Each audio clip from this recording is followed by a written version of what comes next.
It's a story straight out of a horror novel. Neighbors in a small Madagascar village began to notice a foul smell. It's a peaceful and quiet community. No one wanted to risk offending their neighbors by mentioning the smell or leveling accusations.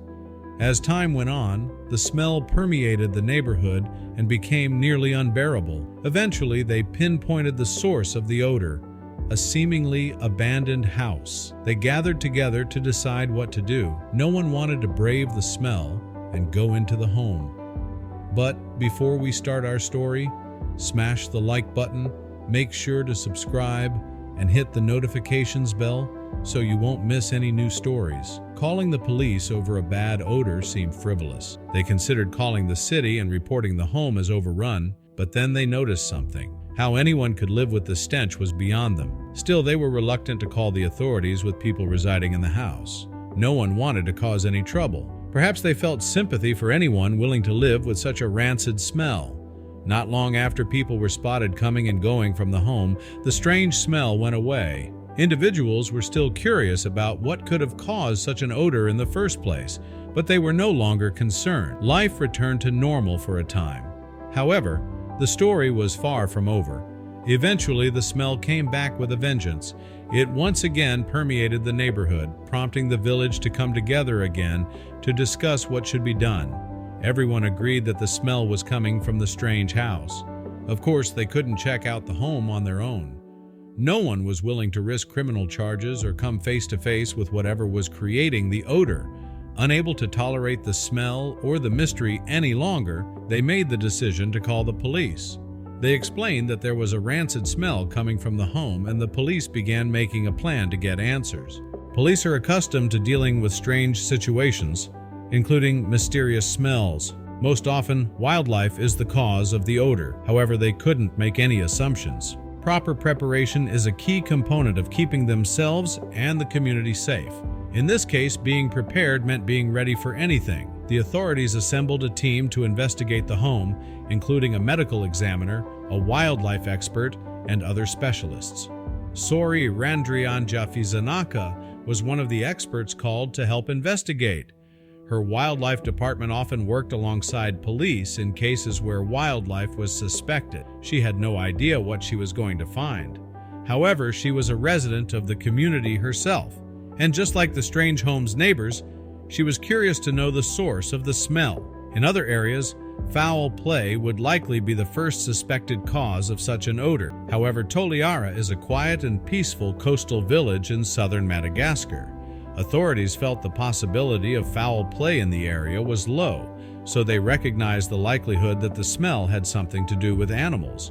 The environmental agency had seen its share of strange animal cases, working with local authorities in the past. Randrianjafizanaka thought she had seen it all. However, nothing could have prepared her for what she would eventually find in the home. She was later quoted as saying, "You cannot imagine.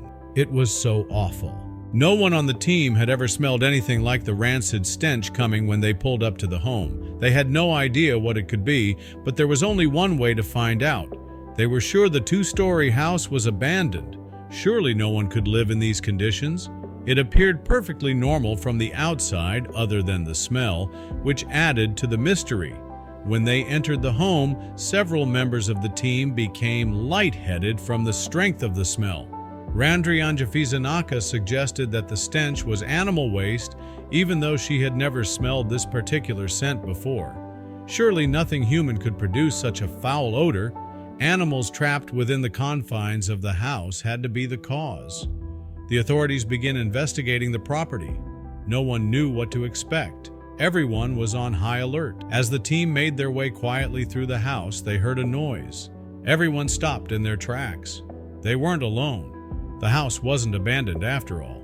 They found the owners of the home, and their confusion and shock only grew. These people were digging holes. They had clearly been hard at work at their task for some time when they were found. What did these holes have to do with the smell? Why would anyone tolerate such a stench? As the police began asking questions, the people began acting strangely, or perhaps continued acting strange given the state the authorities found them in. The police wanted answers, and the homeowners weren't providing them. They were clearly hiding something. As the police moved closer, the diggers laid down their shovels and put up their hands. They were guilty of something, but what was it? The authorities placed them under arrest, assuming rightly that they had done something wrong. They then went back to the home to determine the cause of the smell that had brought them there to begin with. Then they noticed that the floor was moving, another twist to the story that no one was prepared for. Eventually, they realized what they were actually seeing. The team braved the horrid stench once again. The house was in a shambles inside. There was no light, cobwebs everywhere, debris on the floor.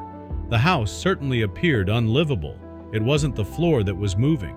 Instead, it was tortoises covering the floor. They were crowded together so closely that they actually looked like they were the floor. This was the cause of the smell. The waste from over 10,000 tortoises had a pungent odor that no one present that day would ever forget. They had a difficult time searching the house due to the number of tortoises. They thought they were prepared for anything, but they were not prepared for this. They were going to require help to save these beautiful animals, which are endangered. Randrianja Fizanica knew that the tortoises were at risk of dying due to the horrendous conditions they were living in.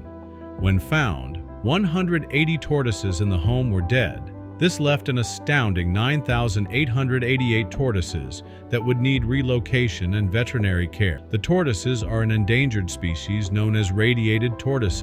They are highly prized in the illegal pet trade due to their colorful shells and rarity. Authorities believe that the suspects plan to send the tortoises to Asia. Unfortunately, at the current rate of poaching, these beautiful creatures will be extinct in the wild in the next 15 to 30 years. The species is thought to have decreased by 75% in the wild. Tortoises live a long life, but they take a long time to reach reproductive age. They aren't able to reproduce quickly enough to keep up with poaching. The radiated tortoise is particularly prized due to their colorful shells. They are considered a delicacy in some countries. However, perhaps this rescue could be a new chance for the species. The team worked until early the next morning, relocating the turtles to Le Village des Tortues, which is French for Village of the Turtles. The private wildlife refuge was 18 miles away from Toliara. Unfortunately, within a week, 574 tortoises had died from infection or dehydration due to the deplorable conditions they were kept in. The rest recovered well, however. The story does have a silver lining. Experts from around the world came together to help care for the rescued tortoises, including Stephen Nelson, a herpetologist at Zoo Knoxville. The Turtle Survival Alliance played a pivotal role in saving the tortoises. The Turtle Survival Alliance has members in zoos around the world working to keep the radiated tortoises alive with captive breeding programs. Returning endangered species to the wild is important for the continuation of the species. However, it is a lengthy and expensive process. The Safe Saving Animals from Extinction program gave TSA and Knoxville Zoo a $50,000 grant in March 2020 to reintroduce 1,000 of the tortoises to the wild. Relocation begins with selecting appropriate sites. Then enclosures are built around the sites to contain the tortoises. These enclosures are proven to allow the animals to reacclimate to being in the wild. Without them, they may attempt to return to their birthplace, which could result in death or being recaptured. The enclosures allow the tortoises to establish home ranges. This is the area that the tortoise will stay in once it has been established. After 1 year, the enclosures will be removed. The tortoises will be tracked via radio transmitters. Local communities that hold the tortoise sacred have agreed to watch over the turtles and protect them from poachers.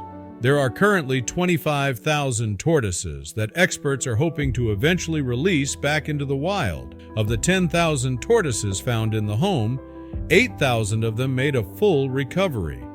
They are finally getting the healthy life they deserve. The neighbors were shocked to learn the cause of the smell, but glad they played a role in saving these endangered tortoises. Without the neighbors contacting the authorities, the turtles might have never been found. The illegal wildlife trade is a worldwide problem. In fact, it's the fourth most profitable transnational crime. Stopping these poachers requires everyone's participation, from neighbors that notice a strange smell and grow concerned, local authorities, and even experts around the world. With species around the world in danger of extinction, saving them is a worldwide concern. In this case, each of the suspects received long prison sentences for their crime. Perhaps this will deter others from following in their footsteps.